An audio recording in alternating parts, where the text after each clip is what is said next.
So let me tell you the new thing that Democrats are working on behind the scenes. Jeff Stein tweeted the following.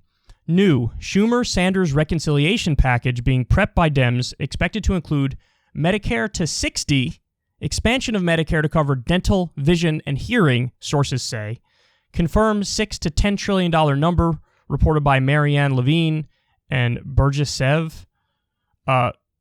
Story with Tony Rahm. Okay, so let me explain the backstory here and what's going on. Joe Biden and some of the corporate Democrats are still trying to come up with a bipartisan infrastructure deal.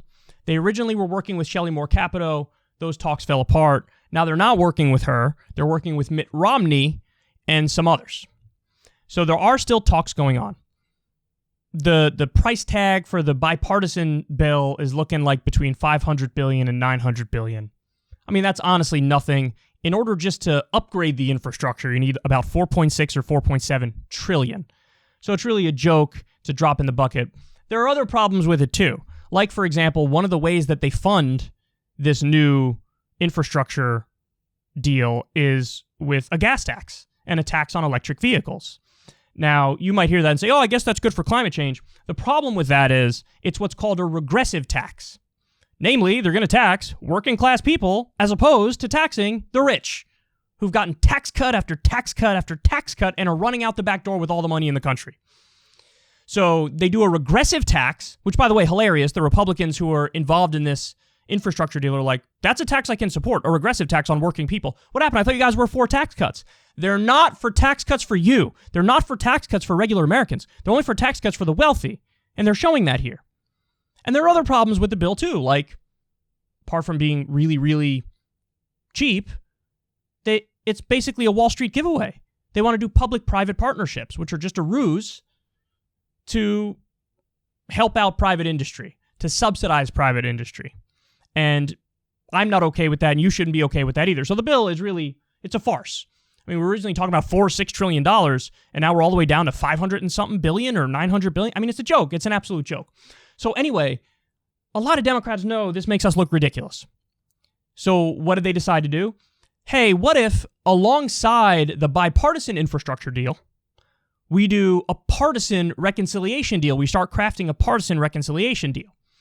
Now, Pramila Jayapal and Alexandria Ocasio-Cortez and other House Democrats basically said, I'm not voting for the fucking watered-down bipartisan deal unless we also work at the same time to do a partisan reconciliation deal to actually get the stuff that the American people want.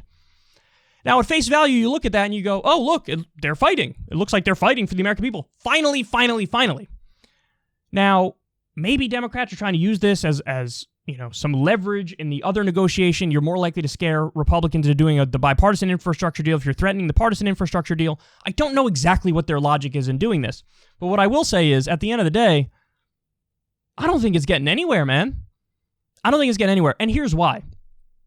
You can't say, I'll give you what you want on the bipartisan infrastructure deal, and then we're going to do the partisan one. Because why wouldn't the bipartisan one, after that gets through, why wouldn't Manchin and Sinema and 7 or 8 other Democrats who are super corporate Democrats and conservative Democrats, why wouldn't they be like, that's it, I'm done?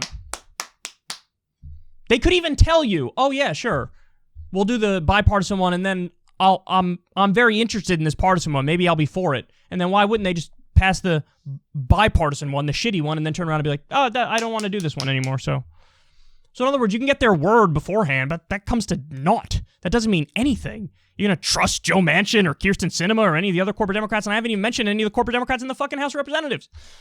So it just seems like it's like they're trying to start to learn how to fight, but they're still so clunky and dumb with it. Like, no, in order to actually fight, you need to be willing to shoot the hostage.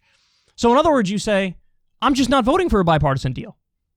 How you like them apples? Stop wasting your fucking time. I'm not going to do a bipartisan deal because any bipartisan deal with this gaggle of idiot, corrupt Republicans is going to be terrible.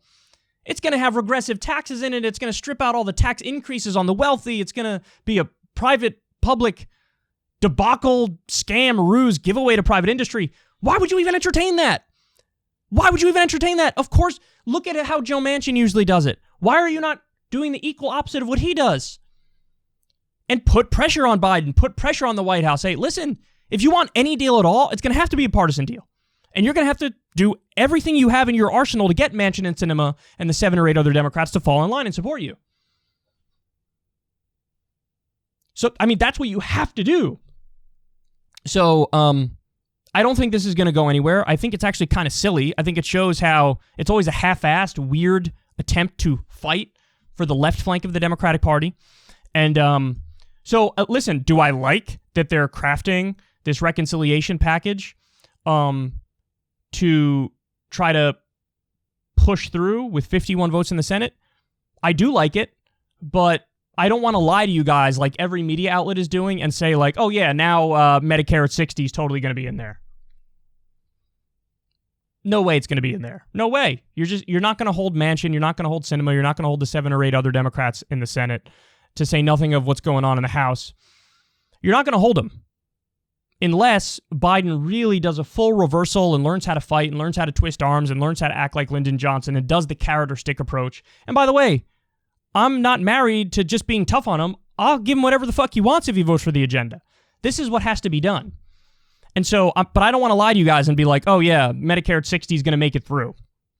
The other thing that's in this is there's some immigration stuff to give Dreamer citizenship. There's repealing some of the 2017 Republican tax cuts for the rich. All these things are great. All these things I support. But I do think that it's not going anywhere. And really, you know what I think is going on here? It's an attempt for Schumer and corporate Democrat leaders to bring this up, propose it, then when Manchin and whatever other corporate Democrats say, well, I'm against it, there's no chance I'm going to be for that, then Schumer and Pelosi and others could be like, oh, left flank, we tried so hard. Look, we even crafted a reconciliation bill, and we even put Medicare at 60 in there, and we even put raising taxes on the rich, and we wanted to do all the things that you guys wanted to do. Look, we proposed a reconciliation bill to do it. And it just can't get through. It can't get through. So we're gonna so shut up and vote for the bipartisan deal that sucks. That's what's going on. They're covering their ass and doing the head fake. I think this is what's going on. If you were serious about fighting, you would just you forget the bipartisan deal. Any bipartisan deal would be horrendous with this group of corrupt Republicans. So forget the bipartisan deal. Do a partisan deal and do everything you can to get the holdout Democrats on board. That's what you would do if you were really serious about this. But they're still trying to do the bipartisan one, which that alone shows they're kind of unserious. And they care more about notching the bipartisan thing, bipartisan victory, than they do about actually getting something the American people care about. And there's quotes that this is what they think truly would be rewarded by voters. That voters would rather have a shittier bipartisan deal than a partisan one that's better on the policy.